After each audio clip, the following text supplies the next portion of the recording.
Continuamos aquí en Observatorio de TV UNAM. Les recuerdo que este programa y todos los de esta serie pueden ser descargados íntegramente de nuestra página de internet en la dirección www.observatorios2012.tvunam.mx. Estamos, a propósito de la fecha de hoy, 20 de noviembre, hablando de historia. Decía el doctor Matute que en la historia oficial predominante durante el siglo XX, la Revolución Mexicana, la historia llegaba en los programas de texto hasta 1917, año de promulgación de nuestra Constitución, y después todo era una avenida que fluía en una dirección.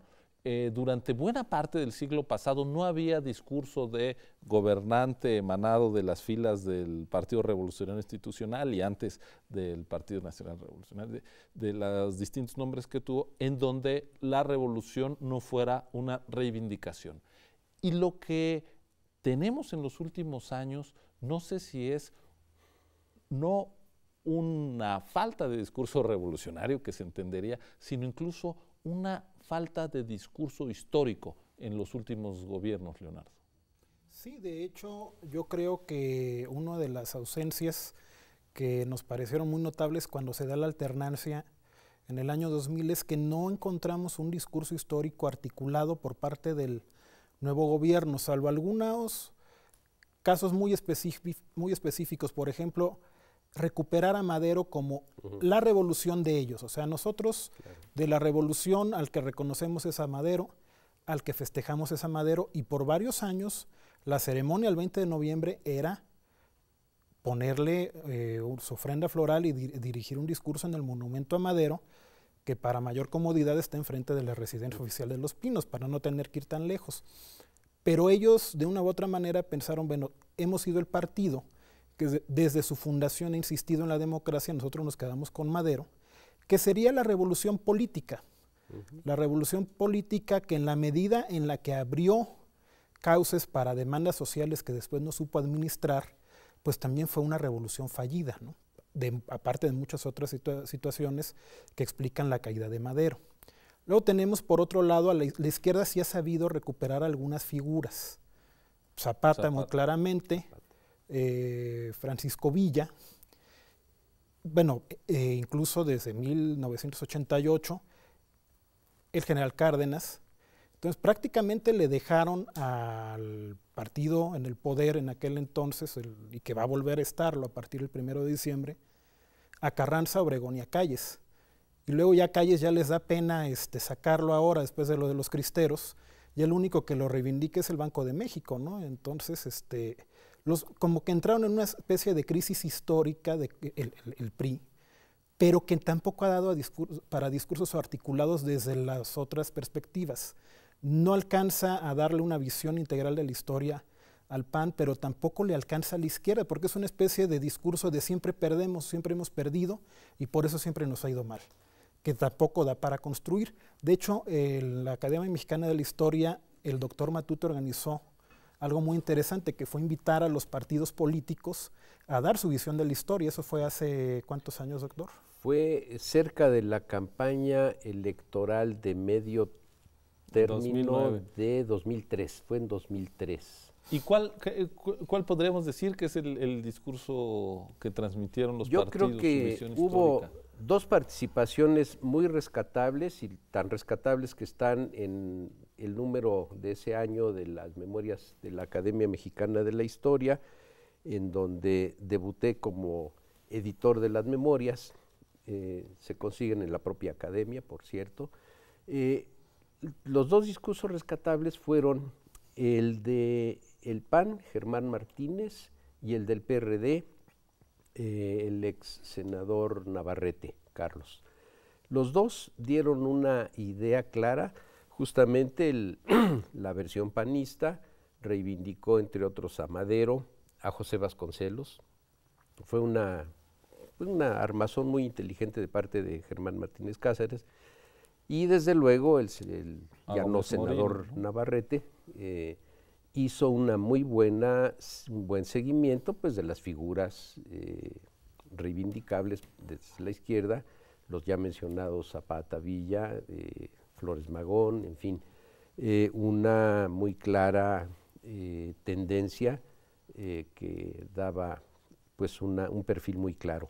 Lamentablemente, el PRI no tuvo una participación muy exitosa, dado que el invitado se fue por un lado muy distante y lejano, y solo fue en la sección de preguntas y respuestas cuando el público lo orilló a dar un poco más de color, tratando de decir, bueno, ¿por qué el PRI abandonó aquel discurso que tuvo y que ahora ya no, ni se quedó con los que reivindicó el senador Navarrete, ni tampoco se fue al lado de los que reivindicaba Germán Martínez? Entonces fue una cuestión muy curiosa, en la cual el PRI manifestó su ausencia total de compromiso con la historia. Y en cambio, bueno, el PAN tuvo a los suyos, el PRD también a los suyos.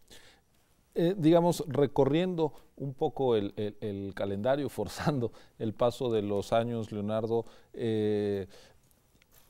las últimas décadas, por ejemplo, la izquierda tiene una historia de reivindicación alrededor del 68, por ejemplo, ¿no?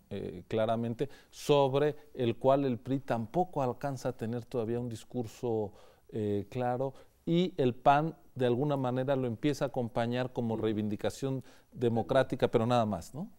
Sí, de hecho, incluso hay que recordar que Diego Fernández de Ceballos en algún momento dijo que él también había estado a favor del movimiento en 68. O sea, literalmente dejaron solo al PRI y no tuvo, al día de hoy no ha tenido capacidad de respuesta. O habla con tal lejanía que parecía que en ese entonces no gobernaba algún correligionario de ellos, ¿no? O sea, llama mucho la atención cómo se puede hablar del pasado sin asumir ninguna responsabilidad o sin hacer ninguna autocrítica. A mí siempre me llama mucho la atención dos cosas: que ni han sabido reivindicar bien las cosas que sí hicieron bien en los 71 años que gobernó este partido en sus tres denominaciones, PNR, PRM, PRI, y tampoco han asumido una autocrítica ya más puntual de sus errores en materia de política y en materia de economía, que son muy evidentes, ¿no?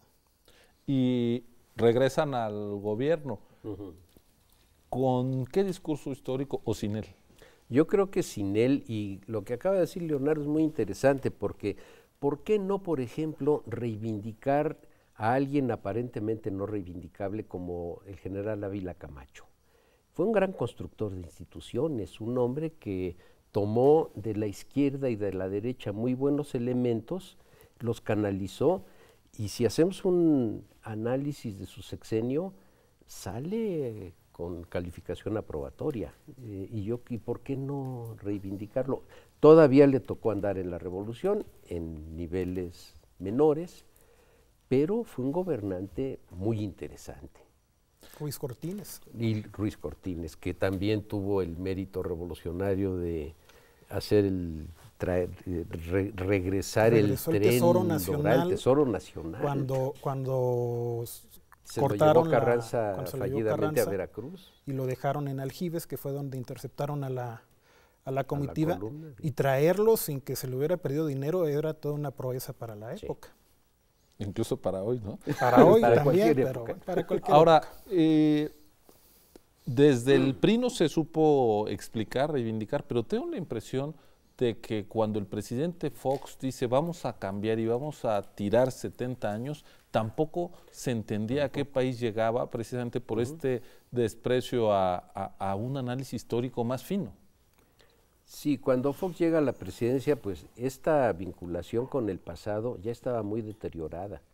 De hecho, esa ausencia que personifica el discurso de Fox y que solo reivindica, como dijo Leonardo, con Madero, se debía también a unos 30 o no sé cuántos años en donde este discurso se había ya deteriorado bastante, ya se le había quitado atención.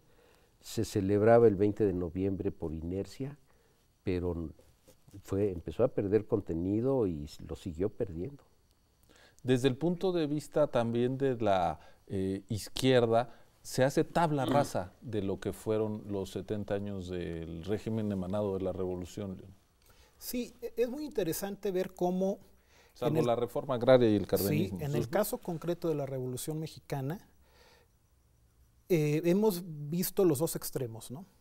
Desde el discurso, que bueno, entró por supuesto en crisis y en descrédito de esta revolución que además era ininterrumpida, de que la Revolución Mexicana sigue adelante, sigue construyendo, todos somos hijos de la revolución, todo lo que se ha hecho de 10 para acá es fruto de la revolución, sin entrar a la discusión de las muchas divisiones que hubo dentro de la propia revolución, los proyectos que contendieron, los que ganaron, los que perdieron y cómo se fueron construyendo las instituciones muy difícilmente, ¿no?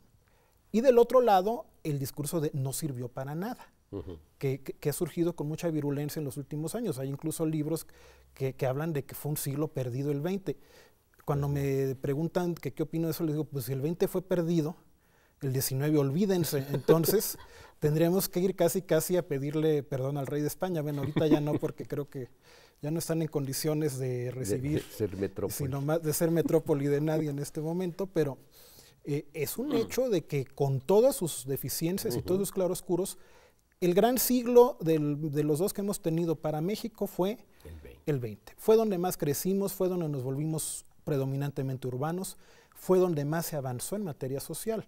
Claro que seguimos teniendo muchos rezagos y como tú dices, lo importante es que hay gente que se queda con las visiones de Villa o Zapata, que por supuesto que son personajes muy atractivos, pero que sus propuestas perdieron por muchas razones, no solamente por complots del imperialismo o por celadas o traiciones, que también las hubo, sino también es un problema más complejo de proyecto de nación, que para bien o para mal sí lo tenían Carranza y los constitucionalistas, pero tampoco reconocen que buena parte de esas propuestas de los vencidos se tuvo el ingenio de incorporarlas, primero Obregón y después, y de manera muy clara, el propio Cárdenas.